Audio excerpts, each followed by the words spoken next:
भोपाल नगर निगम परिषद की बैठक में जबरदस्त हंगामा हुआ है। दरअसल नगर निगम की बैठक में हमीदिया अस्पताल, कॉलेज और स्कूल के नाम बदलने का प्रस्ताव पास किया गया, जिसके बाद सदन में हंगामा शुरू हो गया। बीजेपी और कांग्रेस पार्षदों के बीच काफी नोकझोंक हुई है और बात हाथापाई तक आ गई, जिसके बाद बैठक में पाकिस्तान मुर्दाबाद के नारे भी लगने लगे। अपने दर्शकों को बता दें कि नाम बदलने का प्रस्ताव बीजेपी के पार्षद देवेंद्र भार्गव की ओर से लाया गया।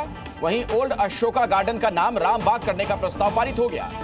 इस बीच निगम सभापति किशन सूर्यवंशी ने कहा, भोपाल का नवाब गद्दार था, गद्दार है, गद्दार रहेगा। भोपाल के नवाब को गद्दार बताया गया और इस पर अब सियासी गदर की शुरुआत हो गई है। हमीदिया के नाम बदला है नगर निगम ने और प्रस्ताव पारित कर दिया अशोका गार्डन के साथ साथ। इस वक्त मेरे साथ मौजूद भोपाल के नगर निगम की नेता प्रतिपक्ष मौलाना और उसके साथ हिंदू संगठन के और इतिहासकार मौजूद है। सबसे पहले मैं नेता प्रतिपक्ष नगर निगम के पास जा रहा हूँ। ये क्यों आपको दिक्कत हो रही है? यदि नवाब को गद्दार बता दिया है तो? नवाब गद्दार नहीं थे, नवाब वफादार थे और उन्होंने यहाँ पर ऐसे इरादे तैयार करे जिसके अंदर अभी तक संचालित हो रहे हैं। यह हॉस्पिटल, हमीदिया हॉस्पिटल के अंदर खड़े हुए हैं। यहाँ पर करोड़ों लोगों का अभी तक देशभक्त थे। नगर निगम अध्यक्ष तो आसंदी से कह रहे हैं गद्दार हैं, गद्दार हैं। नगर निगम अध्यक्ष की व्हाट्सएप यूनिवर्सिटी से पढ़े हुए हैं, जो गलत यहाँ पर प्रोड्यूस कर रहे हैं। जो नगर निगम के अध्यक्ष जो जिस सरजमी पे रह रहे हैं वो भी नवाब साहब की सरजमी है, उसके ऊपर ही वो रह रहे हैं, उसी के ऊपर उनका ऑफिस बना हुआ है। तो वो कैसे कह सकते हैं कि नवाब गद्दार थे? बर्दाश्त नहीं करेंगे। क्यों करेंगे? अशोक गार्डन का नाम बदल गया। बिल्कुल, अशोक गार्डन का सम्राट अशोक से उनको परेशानी है। उनको जो एक समुदाय के नहीं रहेगा जहाँ पर आप हैं। रजत, ये तस्वीर दिखा दीजिए। ये हमीदिया हॉस्पिटल है, इसका नाम बदल दिया। बिल्कुल रहेगा, क्योंकि मर्जर एग्रीमेंट के अंदर साफ तौर पर लिखा हुआ है नगर भोपाल शहर की कोई भी गलियां, भोपाल शहर के कोई भी हॉस्पिटल, भोपाल शहर के कोई भी कॉलेज मैडम बर्दाश्त नहीं करेंगे, करेंगे नवाब गद्दार नहीं है। सबसे पहली बात तो युवाओं को, आने वाली पीढ़ियों को अगर मैं आपको पूछूंगा तो आप किसको बताना चाहोगे कि वो राष्ट्र प्रेमी थे? 1857 की सबसे पहली क्रांति की लड़ाई के अंदर भी नवाबों ने उसका विरोध करा था और अंग्रेजी शासन का साथ दिया था, जिसके अंदर हमारी वो 1857 की पहली लड़ाई भी हमारी स्वतंत्रता की वो खराब हुई थी। वो उसमें हमको जंग, उसके बाद नवाब को गद्दार मानते। आप बताइए गद्दार हम उसको कैसे ना माने? एक ऐसा नवाब आप बताइए, हम गद्दार किसको बोलेंगे? भारत का विलय वो पाकिस्तान में करने की बात कर रहे थे, क्या वो गद्दार नहीं? प्रमोद भाई, आप तरह झूठ है। महात्मा गांधी स्वयं गवाह। आप पहले पढ़िए, आप इंडिया आफ्टर पार्टीशन किताब को पढ़िए। देखिए, नहीं, आप बोल रहे पढ़ा लिखा, व्हाट्सएप यूनिवर्सिटी की बात करें। मैं कह रहा हूँ इंडिया आफ्टर पार्टी, मैं कह रहा हूँ नहीं, मैं कह रहा हूँ इंडिया आफ्टर पार्टी। मैं इतिहासकार के पास जाना चाहता हूँ। आप एडवोकेट हैं, सीनियर हैं। नवाब गद्दार मानते हैं, नहीं मानते? देखिए, मानने नहीं मानने के लिए हर एक की अपनी अपनी राय है। मेरा सबसे बड़ा प्रश्न यहाँ पर है कि भारत हमारा आज़ाद हुआ 15 अगस्त 1947 को। तब क्या भोपाल रियासत भारत की, उस आज़ाद भारत का हिस्सा था क्या? जबकि मर्जर एग्रीमेंट 1949 में हुआ था 30 अप्रैल को और 1 जून से वो भारत का संघ का हिस्सा बना था। तब तक तो वो भारत में शामिल नहीं हुआ था। और नवाब भोपाल ने भी उस विलय एग्रीमेंट पे, यानी मर्जर एग्रीमेंट पे तब साइन किए जब उन पर दबाव बना। जैसे कि सरदार पटेल साहब ने जब हैदराबाद निजाम को कहा था कि अगर आप नहीं करेंगे तो भारत की सेना जो है टेक ओवर करेगी। क्या जूनागढ़ के नवाब ने भारत में शामिल होना समझा उचित? वो पाकिस्तान चले गए, लेकिन जूनागढ़ तो भारत का हिस्सा रहा। देन उसके बाद आपके ग्वालियर, जब उनको पता चला कि ग्वालियर, मैं भी ओवरऑल आपसे समझूं एज ए इतिहासकार, जानकार, क्या जिस तरीके से किशन सूर्यवंशी जो नगर निगम के अध्यक्ष हैं वो कह रहे हैं कि ये गद्दार थे नवाब? देखिए, हर कोई व्यक्ति कोई किसी को भी कह सकता है, लेकिन मैं इतनी बात जानता हूँ कि नवाब भोपाल उस समय तक कतई नहीं चाहते थे कि भोपाल रियासत भारत संघ का हिस्सा बने। मेरी व्यक्तिगत जानकारी में जितना मैंने पढ़ा है, मैं तो उनके गद्दार नहीं बताएंगे पर गोलमोल वही कह देंगे। मैं कह रहा हूँ ना आपसे, मैं बता रहा हूँ ना, वो तो मैं तो आपसे इतनी बात बता रहा हूँ कि उस समय भोपाल, अगर भारत सरकार ने उनके ऊपर दबाव नहीं बनाया होता, ये हमीदिया नवाब की देन है? तो नहीं, कोई हमीदिया नवाब की देन नहीं है। मैं आपसे इतनी बड़ी बात बताने जा रहा हूं कि भोपाल नवाब उस समय भोपाल छोड़ के तुर्की भागने की तैयारी में थे। अगर जी मैं इतनी बात जानकारी खाली करा बैंक ऑफ बड़ौदा का पूरा खजाना क्यों आप नवाब को देशभक्त मैं इसलिए देशभक्त नहीं मानता। आप नवाब साहब की विकिपीडिया सर्च करिए तो उसमें जो उनका सबसे पक्का दोस्त बताया गया है वो जिन्ना बताया गया है।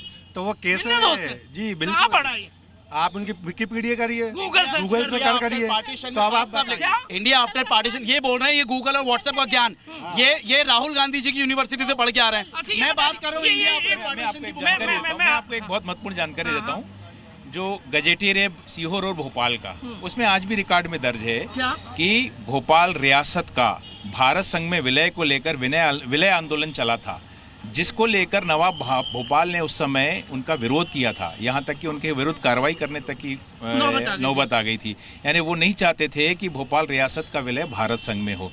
तो अब ऐसी स्थिति में कोई व्यक्ति अगर गद्दार कहता है तो वो परिभाषा अलग-अलग हो जाएगी। हर एक की अपनी अपनी परिभाषा हो सकती है, पर ये नहीं कह सकता कि हमीदुल्लाह खान साहब भोपाल नवाब ये सब रिकॉर्ड के आधार पे कह रहे हैं। मैं बेडंके की चोट पे कह रहा हूँ। मुझे आप बताइए, मैं तो आपको प्रूफ करके दूंगा। मैंने तो जानकारी इतिहास एक एक रटा हुआ मेरा। अच्छा ये बता दीजिए, ये बताइए खरगोन का मोहम्मदपुर बजरंगपुर हो गया है, हमीदिया का नाम बदल दिया है और अशोका गार्डन रामबाग कर दिया। ये क्यों? इसकी जरूरत क्या है? बिल्कुल इसकी जरूरत है। क्यों है? क्योंकि इस तरीके के लोग हैं जो नाम ये बदल रहे हैं, तो ये बिल्कुल बदलना चाहिए भैया। इससे क्या जो नई पीढ़ी है अब जैसे हमीदिया है, अब जैसे हमीदिया है तो हमीदिया क्या किस बेस पे क्यों? मैं आपको एक बात बताऊं, देखिए मैं सबसे पहले तो आभार व्यक्त करता हूं हमारे भोपाल के विधायक हमें रामेश्वर शर्मा जी भाई साहब और नगर निगम के अध्यक्ष किशन सूर्यवंशी जी का, कि उन्होंने इस नाम को बदलने की बात करी। मैं उसके पहले एक बार और आपके साथ चर्चा में कह चुका हूँ। मोहन यादव जी भी एक ऐसा लेकर आए थे कि भोपाल के मुख्य दरवाजाओं का नाम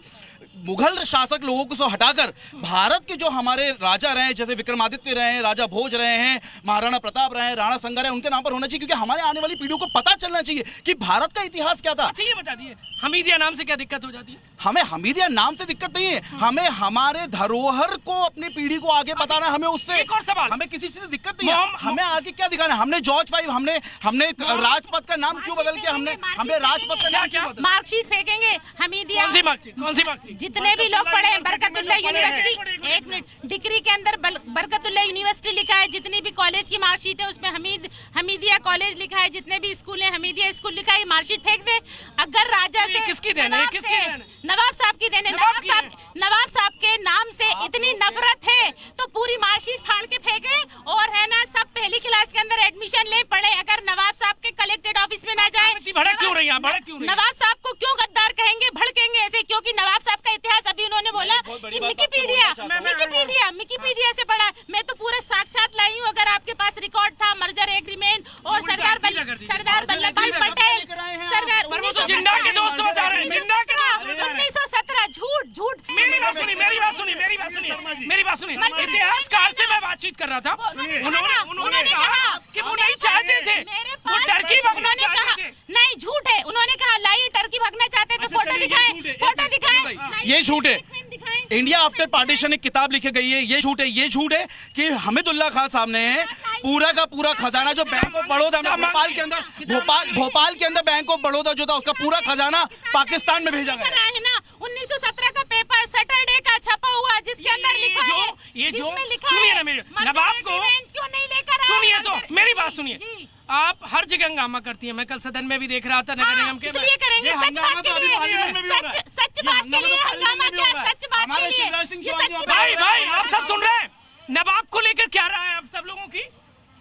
मुझे ये बताइए, आप कह रही थी FIR कराने जाएंगे आप? बिल्कुल। अगर कोई आसंदी से संवैधानिक पद पर बैठा हुआ अध्यक्ष अगर किसी नवाब को गद्दार कहता है, उसको ये शोभा नहीं देता। और कोई भी नगर निगम के अध्यक्ष को अधिकार नहीं है, इतना अधिकार नहीं है कि वो किसी भी नाम को चेंज करे। ये उनके स्तर का बिल्कुल FIR उन्होंने प्रस्ताव पास करके दिया।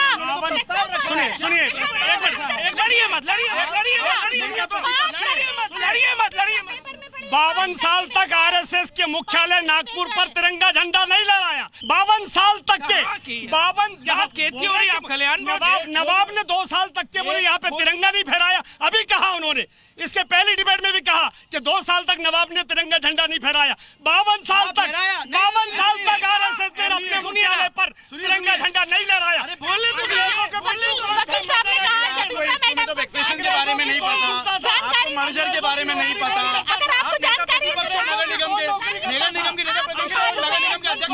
मुझे तो बोलने देंगे, मुझे बोलने देंगे। मुझे कौन लेता? जमशेद भाई आप अगर प्रश्न आ रहा है, यदि हमीदिया का नाम बदल रहा है तो दिक्कत क्यों हो रही है? दिक्कत है नवाब साहब की दी हुई देन, जिसके ऊपर सारे लोगों के पल रहे हैं, सब पल रहे हैं। यहाँ पर सारी नवाब साहब की प्रॉपर्टी के ऊपर बैठे हैं, सारे इदारे जितने भी हैं, सारे पूरे जमीन मध्य प्रदेश के अंदर नवाब साहब की है, जिससे सब लोग कमा रहे हैं, खा रहे हैं, जिससे नौकरी लगी, जिसकी नाम नहीं बदलने देंगे। बिल्कुल नहीं हमीदिया का नाम अरे मर्जर एग्रीमेंट में साफ लिखा है, पढ़ो पढ़ो पढ़ो पढ़ो। नहीं बदल सकते। कोई भी कॉलेज, स्कूल, कोई भी, एक मिनट तो बोलने कोई भी गली चौराहे किसी का नाम नहीं बदल सकते। ये खरगोन का मोहम्मदपुर बजरंगपुर हो तो गया। बीजेपी आरएसएस का काम क्या है? पूरे देश में केवल नाम बदलना। 13.5 लाख एकड़ जमीन मध्य प्रदेश के अंदर में नवाब हमीदुल्लाह खान की थी, जो शत्रु संपत्ति हुई। यदि मोहम्मदपुर बजरंगपुर हो रहा है तो मत तो बोलो। बीजेपी जो चाहे कर सकती है। अब तो सुनिए रजत, अब तो मैडम देखिए मेरी बात सुनिए। नेता प्रतिपक्ष नगर निगम की सविस्ता जकी कह रही मर्जर एग्रीमेंट में लिखा है कि आप नाम नहीं बदल सकते हैं। क्या झूठ बोल रहे हैं? क्या झूठ बोल रहे हैं? कि ऐसा नाम नहीं बदल सकते। झूठ बोल रहे हैं। क्यों? मैं सद्भावपूर्वक बहन शबिस्ता जकी को आमंत्रित करता हूँ वो मर्जर एग्रीमेंट दिखाने के लिए। सुन तो मेरी नहीं है। बिल्कुल है। ये पढ़िए ये उनका 1917 का ये पढ़िए 47 मैं आपसे वही कह रहा हूँ कि पहली बात तो हुई है 1949, 1 जून 1949 के अंदर भोपाल विलीनीकरण बाद में हुआ, पहले ही पत्र जा चुका था। ये गलत उसका इंटरप्रिटेशन। एक दीदी चलिए, ये बोल रहे हैं कि 1947 के अंदर हुआ। 2 साल तक इस हमारे अमन के शहर के अंदर तिरंगा झंडे को नहीं फहराया गया और 16 साल गलत मनगढ़ंत कहानी है। विलीनीकरण वाली बात बिल्कुल नहीं। आप मेरी बात पूरी कंप्लीट, आप पूरे इधर उधर मत जाओ। 16 साल के उम्र के छोटे लाल भैया की यहाँ पर गोली मार के हत्या हुई। मैं तो कहता हूँ अगर यहाँ पर नाम बदलने की बात आ रही है तो मैं तो शासन प्रशासन से आग्रह करता हूँ, छोटे लाल हत्या हुई थी, छोटे लाल हमीदिया 1400 साल पुराना राजा भोज। मेरा सीधा सवाल मेरा सीधा सवाल ये है कि हम बाकी सब छोड़ दें, भोपाल के संदर्भ में ले लें। क्या भोपाल के आखिरी नवाब हमीदुल्लाह खां साहब का नाम स्वतंत्रता संग्राम आंदोलन में सेनानी के रूप में कहीं दर्ज है, या उन्होंने स्वतंत्रता संग्राम आंदोलन में कभी भाग जानकारी क्या कहती है? नहीं थे भाई, नहीं थे। न स्वतंत्रता संग्राम आंदोलन में कभी भाग लिया, न कभी उन्होंने स्वतंत्रता संग्राम का समर्थन किया। एडवोकेट जगदीश शाहबानी रेफरेंस दे रहे हैं, कुछ क्या दिखा रहे हैं? देखिए ये मेरी किताब नहीं है, ये गजेटियर है। भोपाल नवाब से पहले दोस्त मोहम्मद से पहले तक का इतिहास इसमें है। आप ज्यादा कुछ नहीं है। आप सबसे बड़ा देते ये देख लीजिए, सबसे पुरानी कहावत तो सुन लीजिए। ताल है भोपाल ताल और सब तलैया, रानी है कमलापति और सब रनैया। नवाब का तो नाम ही नहीं है। ये कैसे नवाब का तो नाम ये किताब, ये मर्जर नहीं है, तो ये क्या है? किताब है, ये किताब है, ये मर्जर, इसमें मर्जर का उल्लेख है। ये AIR है, सरकार की किताब है। फट जाएगी, लड़िए मत। ये बवाल भोपाल में चल रहा है। बवाल इस बात का है कि नवाब को गद्दार बताया गया है। नगर निगम की नेता प्रतिपक्ष कह रही है हम FIR कराएंगे जिन्होंने नवाब को गद्दार बताया, तो दूसरी तरफ हिंदू पक्ष भड़क गया है। कुल मिलाकर भोपाल में बवाल चल रहा है नवाब को गद्दार बताने पर। कैमरामैन रजत दुबे के साथ प्रमोद शर्मा, जी मीडिया, भोपाल, हमीदिया हॉस्पिटल। जी न्यूज़।